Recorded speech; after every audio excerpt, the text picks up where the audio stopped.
Hello दोस्तों, स्वागत है आपका एक बार फिर से मेरे YouTube चैनल में। और आज के वीडियो में हम देखने वाले हैं भारत की शीर्ष चोटियों को। तो यहाँ पर 10 शीर्ष चोटियों को देखने वाले हैं जो ज़्यादा इम्पोर्टेंट होती हैं।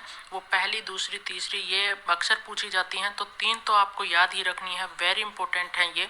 इसके अतिरिक्त इस वीडियो में हम देखेंगे 10 सबसे ऊँची चोटियों को भारत की। इसके बाद देखेंगे हिमालय की सबसे ऊँची 10 चोटियों को। तो सर्वप्रथम हम देखते हैं भारत की शीर्ष 10 चोटियां, जो कि प्रथम स्थान पर है केटू, और इसके बाद कंचनजंगा। तीसरे स्थान पर आती है नंदा देवी, जो कि उत्तराखंड में है। चौथे स्थान पर आती है कामेट पीक, जो कि वो भी कहाँ पर है, उत्तराखंड में।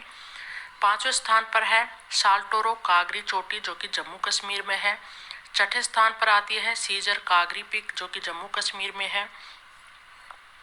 सातवें स्थान पर है ममोस्तोंग कांगरी पीक, ये भी जम्मू कश्मीर में है।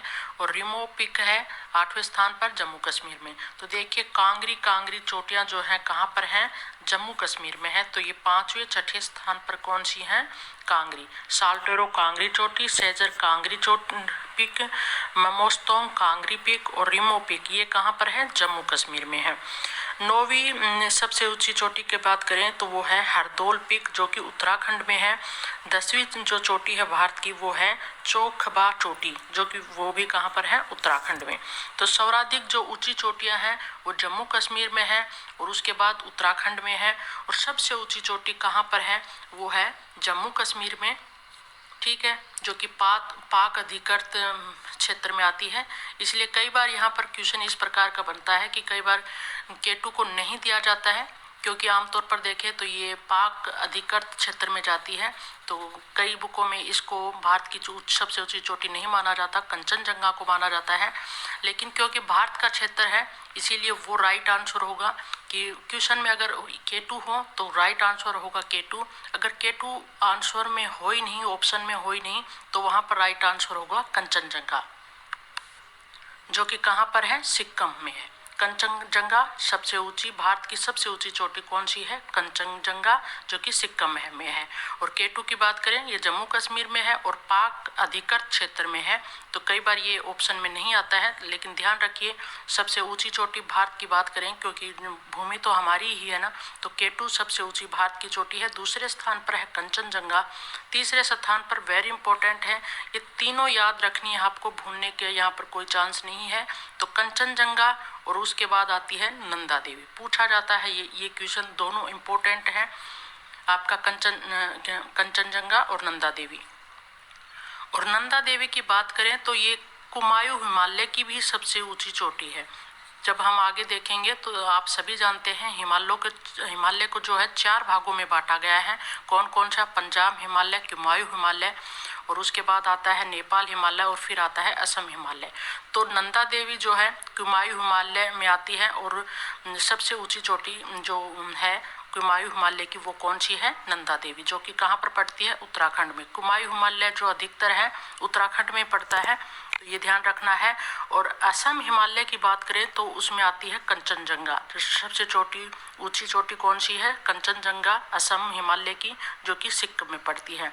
और पंजाब हिमालय की बात करें तो केटू पड़ती है पंजाब हिमालय में, ये भी ध्यान रखना आपको।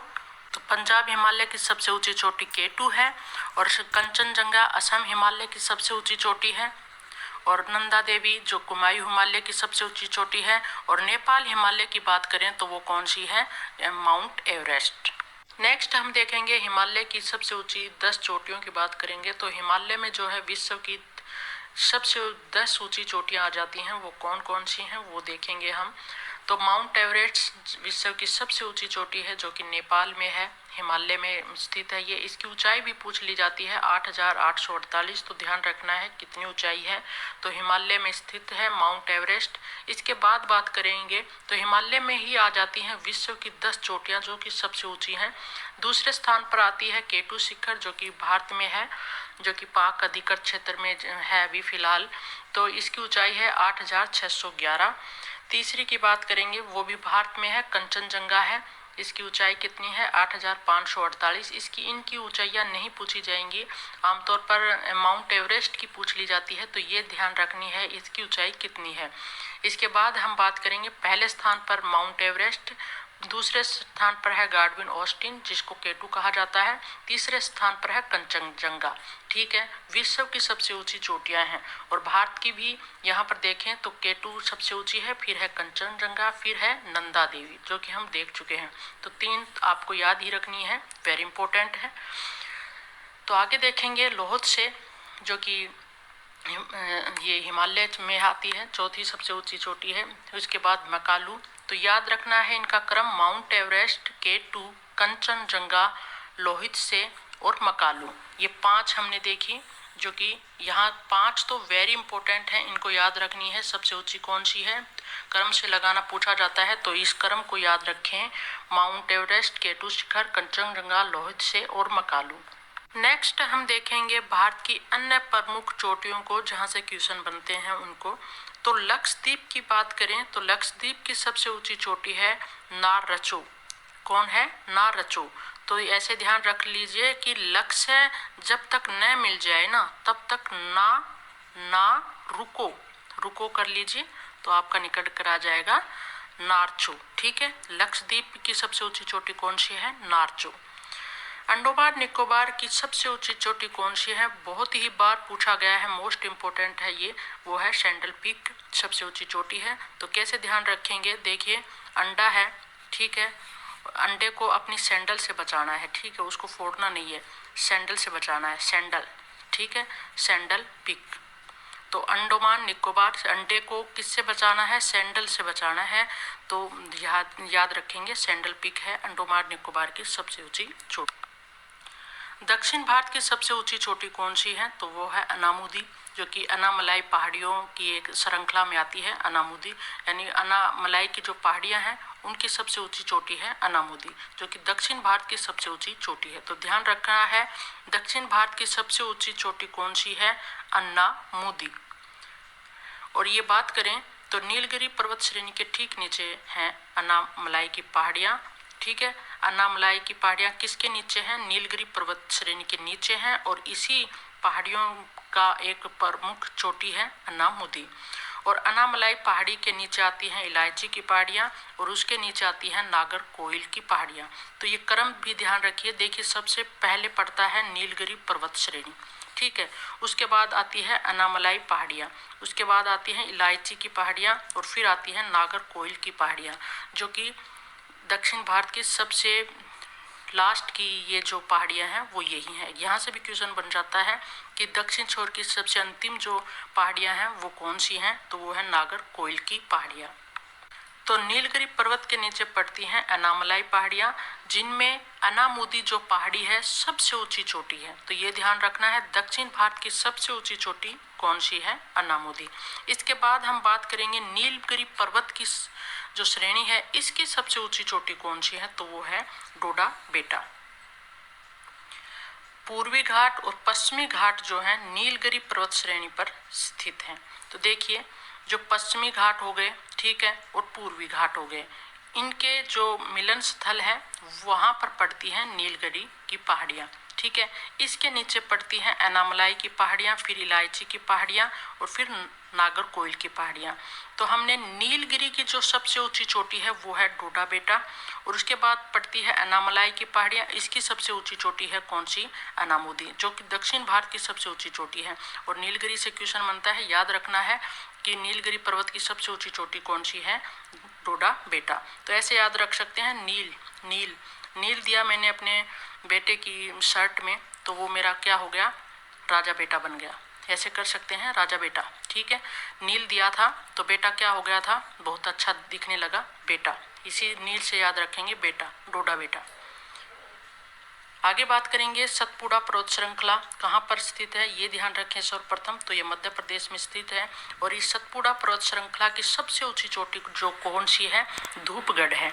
तो ऐसे याद रख सकते हैं कि सत्य को है ना सामने लाने में बड़ी ही धूप में चलना पड़ता है। सत्य जो है ना अपने आप चलकर सामने आता, उसके लिए बहुत ही धूप में चलना पड़ता है, यानी उसको लाने के लिए, सच को सामने लाने के लिए क्या करनी पड़ती है, मेहनत करनी पड़ती है, यानी धूप में जलना पड़ता है। तो सत्य के लिए क्या करना पड़ता है, धूप में जलना पड़ता है। यानी सतपुड़ा पर्वत श्रृंखला की सबसे ऊंची चोटी जो कौन सी है, वो है धूपगढ़। नर्मदा व ताप्ती नदी के मध्य के क्षेत्र में स्थित है ये सतपुड़ा पर्वत श्रृंखला। अरावली पर्वत सबसे प्राचीन पर्वत श्रृंखला है। अरावली पर्वत जो कि कहाँ पर पड़ता है, राजस्थान में पड़ता है। और अरावली पर्वत का सबसे ऊंचा शिखर है गुरु शिखर। ध्यान रखना, वेरी इंपॉर्टेंट है। तो अरावली पर्वत सबसे प्राचीन श्रृंखला है और ये कहाँ पर है, राजस्थान में है। और सबसे ऊंची चोटी कहाँ पर कौन सी है, वो है गुरु शिखर। और कहाँ पर है ये, सिरोही में। तो दक्षिण भारत की सबसे ऊंची चोटी हो गई अनामुदी और दूसरी सबसे ऊंची चोटी है डोडा बेटा जो कि नीलगिरी पर्वत श्रृंखला का भाग है। तो नीलगिरी पर्वत श्रृंखला का सबसे ऊंचा चोटी पूछी जाए तो वो डोडा बेटा है। और दक्षिण भारत की सबसे ऊंची चोटी, दूसरी सबसे ऊंची चोटी पूछी जाए तो वो कौन सी है, डोडा बेटा। प्रथम कौन सी है, अनामुदी। तो ध्यान रखना है, वेरी इंपॉर्टेंट क्वेश्चन बनता है वहां से कि नीलगिरी कौन सी सबसे ऊंची चोटी है, या दक्षिण भारत की दूसरी सबसे ऊंची चोटी कौन सी है, दक्षिण भारत की प्रथम कौन सी चोटी है और कौन सी पर्वत श्रृंखला में ये पड़ती है। तो उनको ध्यान रखिए, मैंने आपको सारा बता दिया है। नेक्स्ट देखेंगे छोटा नागपुर पठार को। तो ये पारसनाथ सबसे ऊंची चोटी है इसकी। तो छोटा नागपुर, छोटा भले ही हो परंतु वो क्या है, पारस है। तो आप सभी जानते हैं छोटा नागपुर के पठार को, यहाँ से बहुत से खनिज निकलते हैं। तो सीधी सी बात है, छोटा भले ही हो पर लेकिन ये एक तरह से बहुत ही पारस है। तो यहाँ छोटा नहीं है, थोड़ा नाम पड़ा हुआ है छोटा नागपुर का पठार। तो छोटा भले ही हो, हिंट दे रही हूँ मैं आपको यहाँ पर, तो पारस है वो, ठीक है, उसी से याद रखेंगे, पारसनाथ। राजमहल पहाड़ियों की बात करेंगे तो ये छोटा नागपुर पठार के उत्तर पूर्वी भाग में स्थित है। राजमहल की पहाड़ियाँ कहाँ स्थित है, छोटा नागपुर के उत्तर पूर्वी भाग में स्थित है। विंध्याचल पर्वत की बात करेंगे तो सबसे ऊंची चोटी पूछी जाती है, वो कौन सी है, वो है अमरकंटक। तो आप इसको इजीली याद कर सकते हैं, विंध्य हिमाचल। तो इसका जो आपको वर्णन मिलता है हमारे राष्ट्रीय गान में भी मिलता है। तो हमारा राष्ट्रीय गान क्या है, अमर है, ठीक है, उसी से ध्यान रख लीजिए, विंध्य हिमाचल।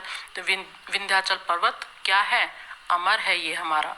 तो अमरकंटक, इसकी ऊंचाई है 1048 मीटर। यहाँ पर नेक्स्ट बात करें तो हिमालय को पश्चिम से पूर्व, यानी पश्चिम से जो पूर्व तक 4 भागों में बांटा गया है, जो कि मैं पहले ही बता चुकी हूँ। पंजाब हिमालय, सबसे पहले पंजाब हिमालय, उसके बाद आता है कुमायूं हिमालय, ठीक है, और उसके बाद आता है नेपाल हिमालय और फिर असम हिमालय। तो इन 4 भागों में बांटा गया है। यहाँ से क्वेश्चन बन जाता है। तो पंजाब हिमालय की सबसे ऊंची चोटी कौन सी है, K2 है। और कुमायूं हिमालय की कौन सी है, वो है नंदा देवी, जो कि भारत की तीसरी सबसे ऊंची चोटी है। नेपाल हिमालय की बात करें तो माउंट एवरेस्ट पड़ती है इसमें सबसे ऊंची। और असम हिमालय की बात करें तो भारत की सबसे ऊंची चोटी कौन सी है, कंचनजंगा। तो इनको याद रखना है। और देखिए अरुणाचल प्रदेश की भी पूछी जाती है कि अरुणाचल प्रदेश की सबसे ऊंची चोटी कौन सी है। तो पूर्व की सबसे ऊंची कह सकते हैं आप, जो पूर्व में सबसे लास्ट में पूर्व में पड़ती है, वो चोटी कौन सी है, वो कहाँ पर पड़ती है, ऐसे भी पूछ लेते हैं। तो अरुणाचल प्रदेश में पड़ती है। हिमालय की सबसे पूर्वी जो पहाड़ी पड़ती है वो कहाँ पर पड़ती है, अरुणाचल प्रदेश में। कौन सी है, नामचा बरुआ। वेरी इंपॉर्टेंट है नामचा बरुआ, याद रखना है इसको। तो इसको याद कैसे करेंगे हम, तो अरुणाचल प्रदेश को लेकर चीन बड़ा ही क्या हो रहा है, बड़ा ही तूफानी हो रहा है आजकल अरुणाचल प्रदेश को लेकर, कि कहता है कि ये अरुणाचल प्रदेश मेरा है। तो उसी से ध्यान रख लीजिए कि आजकल नाम बड़ा चल रहा है किसका, अरुणाचल प्रदेश का। चीन जो है इसके नाम के पीछे क्या हो रहा है, बावरा हो रहा है, एक तरह से बावरा, ठीक है, बावरा, बावरा, ठीक है, बावरा हो रहा है अरुणाचल प्रदेश के नाम के पीछे चीन, ठीक है। इसको लेने के लिए आगे पीछे कभी कुछ कर रहा है, कभी कुछ कर रहा है। तो ध्यान रखना है, अरुणाचल प्रदेश की सबसे ऊंची चोटी है नामचा बरुआ। देखिए यहीं से एक क्वेश्चन और बन जाता है कि जो हिमालय है उसको 4 वर्गों में बांटा गया है। आपको मैंने पहले बताया, पंजाब हिमालय, कुमायूं हिमालय, नेपाल हिमालय और असम हिमालय। सबसे ऊंची चोटियां हमने यहाँ की देख ली हैं, K2, तो हम यहाँ देख चुके हैं, बार बार रिपीट नहीं करूँगी मैं। यहाँ से एक और क्वेश्चन बनता है कि जो पंजाब हिमालय है वो किन किन नदियों के बीच पड़ता है। तो ये नदियाँ हम देखेंगे यहाँ पर। तो सर्वप्रथम देखिए प्राचीन जो नदी है वो कौन सी है, आप सभी जानते हैं। सबसे बड़ी जिसका बार बार वर्णन मिलता है वेदों में भी, वो कौन सी नदी है, तो वो है सिंधु नदी। तो उसी को ध्यान रखेंगे, सिंधु नदी। उसी से याद रखेंगे सतलज नदी। तो पंजाब जो हिमालय है वो सिंधु और सतलज नदियों के बीच पड़ता है।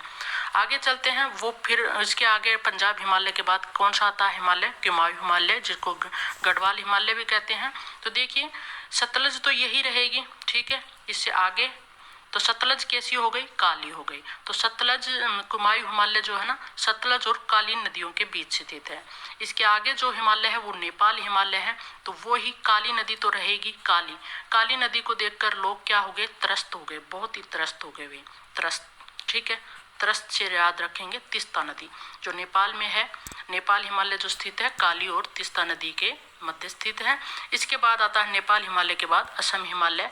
तो असम में ब्रह्मपुत्र नदी को कहा जाता है दिहांग। तो उसी से ध्यान देखिए, उसी से ध्यान रख लीजिए, ये तो इजी है। तो तीस्ता तो पीछे से चली आ रही है तीस्ता, ठीक है। तीस्ता और दिहांग, दिहांग के मध्य स्थित है असम हिमालय। तो इजी है, एक बार देखिए इसको ध्यान से। पंजाब हिमालय, कुमाऊं हिमालय, नेपाल हिमालय और असम हिमालय। प्राचीन नदी सिंधु और उसी से याद रख लेंगे सतलज। एक बार क्रम से लिख कर देख लीजिएगा, आपको इजीली याद हो जाएंगे। फिर सतलज क्या हो गई, काली नदी हो गई, काली हो गई। आगे चलकर काली नदी हुई तो लोग क्या हो गए, त्रस्त हो गए। और असम में आप सभी जानते हैं ब्रह्मपुत्र नदी को किस नाम से जाना जाता है, दिहांग, ठीक है। तीस्ता और दिहांग के मध्य स्थित है असम हिमालय। तो यहाँ पर हमारा वेरी इंपॉर्टेंट टॉपिक था ये। यहाँ से बहुत क्वेश्चन बनते हैं, चोटियों से बन जाते हैं, नदियों से बनते हैं। तो वेरी इंपॉर्टेंट टॉपिक था। अगर वीडियो अच्छा लगा हो तो लाइक ज़रूर कर दीजिएगा। चैनल पर नए हैं तो